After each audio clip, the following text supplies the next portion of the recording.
សួស្តីបងប្អូនទាំងអស់គ្នាតោះយើងមកធ្វើផ្អែមប្រទាលកន្ទុយក្រពើជាមួយនឹងសាច់ដូងខ្ចីអញ្ចឹងគ្រឿងផ្សំរបស់គេមានខ្ទិះដូងទឹកទី2ខ្ទិះដូងដើម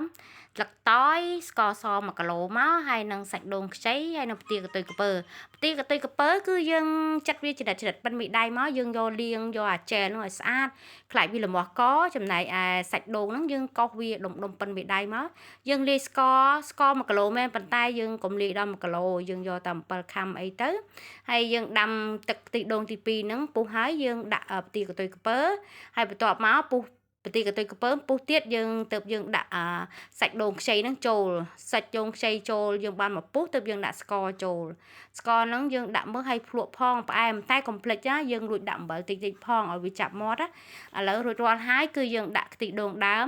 ហើយបន្ទាប់មកគឺយើងដួសចែកញាតិបងប្អូនចិត្តខាងបងប្អូនអញ្ចឹងផ្អែមរបស់យើងគឺមានតែប៉ុណ្្នឹងអរគុណច្រើនបងប្អូន